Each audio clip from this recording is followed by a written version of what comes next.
Assalamualaikum warahmatullahi wabarakatuh. Apa kabarnya anak-anak hari ini? Semoga dimanapun kalian berada selalu dalam keadaan sehat ya. Amin. Hari ini kalian akan belajar tema 7, subtema 2, pembelajaran kedua dan ketiga. Kalian siapkan ya buku paketnya. Tapi sebelum belajar, mari kita berdoa terlebih dahulu. Berdoa dimulai. A'udzu billahi minasyaitonir rajim. Bismillahirrahmanirrahim. Rabbi zidni ilman warzuqni fahma. Amin. Sudah disiapkan buku paketnya? Kalau sudah, kalian buka halaman 57. Pembelajaran kedua. Ayo mengamati tempat tinggal hewan. Udin, Edo, dan Beni sedang membaca buku tentang hewan. Mereka mengamati gambar tempat tinggal hewan. Hewan tinggal di tempat yang berbeda.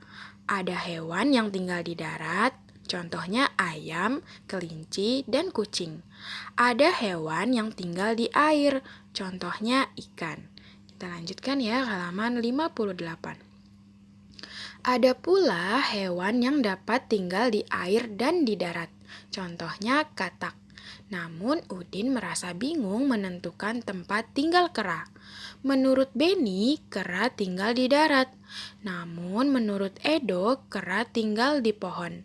Bagaimana pendapatmu? Nah, anak-anak, jadi tempat tinggal hewan itu berbeda-beda ya. Ada yang tinggal di darat, di air, dan ada juga yang dapat tinggal di keduanya, yaitu di air dan di darat. Contohnya yaitu katak. Nah, selanjutnya ayo berlatih.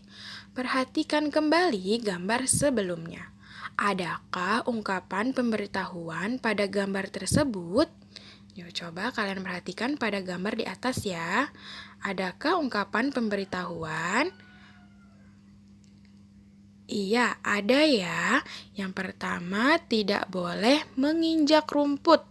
Kemudian yang kedua, pengunjung tidak diperkenankan memberi makanan pada hewan. Nah, itu merupakan ungkapan pemberitahuan yang ada di kebun binatang. Nah, selanjutnya yang kedua, ada berapa ungkapan pemberitahuan pada gambar tersebut? Ya, tadi ada berapa ya? Iya, ada 2. Nah, sebutkan ungkapan pemberitahuan yang ada pada gambar. Nah, kalian tulis ya tadi ungkapannya di buku kalian masing-masing. Kalau sudah, kita lanjutkan ke halaman 59. Nah, cobalah menulis ungkapan pemberitahuan agar pengunjung menjaga kebersihan kolam. Nah, coba kalian buat contoh ungkapan pemberitahuan ya untuk pengunjung menjaga kebersihan kolam. Kalau sudah, kita lanjutkan ke halaman 59. Ayo mencoba. Hewan bergerak dengan cara yang berbeda.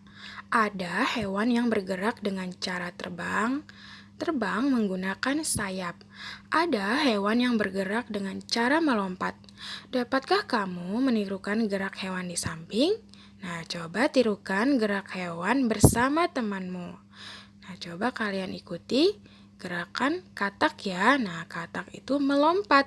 Nah, sedangkan kalau yang terbang adalah burung. Kita lanjutkan ke halaman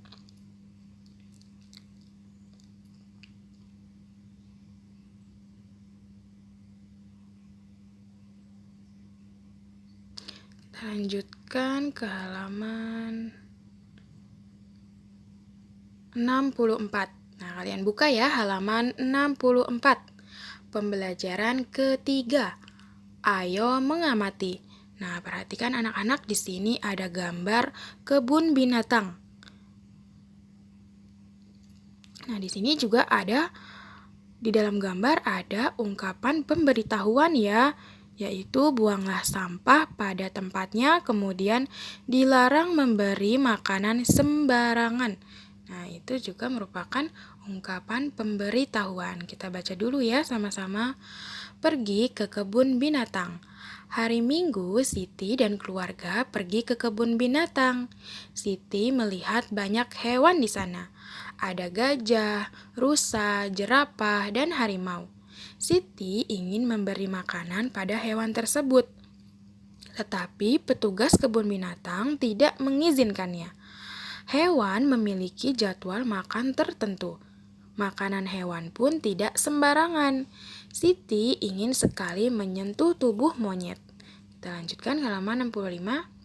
Namun petugas pun melarangnya. Petugas melarang pengunjung mendekati hewan karena berbahaya. Siti patuh pada peraturan yang ada di kebun binatang. Nah, anak-anak, jika kalian pergi ke kebun binatang, kalian harus mematuhi peraturan yang ada di kebun binatang tersebut ya. Selanjutnya, ayo berlatih. Perhatikan kembali teks dan gambar sebelumnya. Dapatkah kamu menemukan ungkapan pemberitahuan pada gambar dan teks tersebut? Jika iya, coba sebutkan. Nah, ada ya tadi, ada 2 ungkapan pemberitahuan. Kalian tulis di buku kalian masing-masing. Nah, jika kamu melihat tulisan tersebut, yang akan kamu lakukan adalah ya, kalian harus mematuhi pemberitahuan tersebut ya. Kalau sudah, kita lanjutkan 66. Petugas kebun binatang melarangmu untuk mendekati kandang hewan. Yang akan kamu katakan adalah, "Baik, Pak, saya tidak akan mendekati kandang hewan." Nah, kalian tulis ya di buku kalian masing-masing. Kalau sudah, ayo bermain peran. Perhatikan teks percakapan berikut ini. Perankan sesuai teks bersama teman-temanmu. Nah, di sini ada percakapan antara Siti dan Udin. Nah, kalian perankan kembali di rumah bersama teman atau kedua orang tua kalian ya. Kata Udin, "Hai Siti, kamu sedang apa?" "Hai Udin, aku sedang membersihkan makanan kelinciku." "Mengapa makanan kelinci itu kamu bersihkan?" "Karena ada yang bukan makanan untuk kelinci," kata petugas kebun binatang. "Tidak boleh memberi makanan sembarangan terhadap hewan." Lanjut halaman 67. "Oh begitu, apalagi hal yang biasa kamu lakukan untuk merawat kelinci?" "Kita juga harus rajin membersihkan tubuh dan kandangnya agar tetap sehat. Kuku kelinci juga harus dipotong secara rutin." "Wah, kamu hebat Siti. Kamu sudah tahu cara merawat kelinci. Terima kasih ya Siti." "Sama-sama Udin." Nah, jika kalian sudah menyimak percakapan antara Udin dan Siti, sekarang ayo berlatih. Perhatikan kembali teks percakapan tersebut. Tuliskan aturan merawat kelinci yang diceritakan oleh Siti. Nah, aturan merawat kelinci. Nah, yang pertama yaitu memberi makan. Yang kedua, membersihkan tubuh dan kandangnya. Kalian tulis ya di buku kalian masing-masing. Kalau sudah, kita lanjutkan ke halaman 68. Ayo berlatih. Petugas kebun binatang membuat banyak papan pemberitahuan. Papan pemberitahuan ditulis dengan baik dan jelas. Papan pemberitahuan dipasang di tempat yang diperlukan. Papan pemberitahuan membantu pengunjung untuk memahami peraturan dan lokasi. Benny berjalan menuju kandang harimau. Benny berjalan sesuai arah yang ditunjukkan pada papan petunjuk. Setelah sampai, Benny melihat kandang harimau berseberangan dengan kandang beruang. Kemudian Benny menghitung jumlah hewan di kandang. Benny juga membandingkan banyaknya hewan tersebut. Kita lanjutkan ke halaman 69.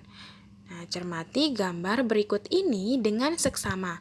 Nah, perhatikan di sini ada gambar harimau, beruang, dan burung. Nah, ada 9 ekor harimau. 13 ekor beruang, dan 40 ekor burung. Hewan yang paling banyak adalah burung. Hewan yang paling sedikit adalah harimau. Banyaknya beruang lebih banyak dari harimau, tetapi lebih sedikit dari burung. Urutan hewan yang paling banyak adalah burung, beruang, dan harimau. Urutan hewan yang paling sedikit adalah harimau, beruang, dan burung. Paham ya anak-anak? Kalau sudah paham, kita lanjutkan ke halaman 70. Perhatikan gambar di bawah ini. Isilah titik-titik dengan jawaban yang benar. Nah, perhatikan di sini ada gambar ulat, kupu-kupu, dan juga ikan. Nah, di sini ulat berjumlah 35. 35 ekor ulat. Kemudian ada 15 ekor kupu-kupu dan 45 ekor ikan. Nah, ada 35 ekor ulat, 15 ekor kupu-kupu, dan 45 ekor ikan. Hewan yang paling banyak adalah apa ya? Tadi yang paling banyak? Iya, ikan. Kalian tulis di sini ikan. Selanjutnya, hewan yang paling sedikit adalah apa ya yang paling sedikit? Iya, benar, kupu-kupu. Karena kupu-kupu hanya berjumlah 15 ekor dan paling sedikit di antara yang lain. Selanjutnya, titik-titik lebih banyak dari ulat. Nah, coba kalian perhatikan yang lebih banyak dari ulat, hewan apa ya? Iya, ikan. Kalian tulis di sini ikan. Selanjutnya, titik-titik lebih sedikit dari ulat. Nah, hewan apa ya yang lebih sedikit dari ulat? Coba kalian perhatikan. Iya, benar. Kupu-kupu. Kalian tulis di sini kupu-kupu. Nah, urutan hewan dari yang paling banyak adalah, nah coba kalian urutkan hewan yang berjumlah dari yang paling banyak, yaitu yang pertama ikan, ulat, dan kupu-kupu. Paham? Kita lanjutkan urutan hewan dari yang paling sedikit. Nah, kalian urutkan dari hewan yang berjumlah paling sedikit. Yang pertama kupu-kupu, kemudian ulat, dan ikan. Paham ya anak-anak? Kalau sudah paham, kalian lanjutkan kerjakan di halaman 71 dan 72. Cukup sekian pembelajaran hari ini. Wassalamualaikum warahmatullahi wabarakatuh.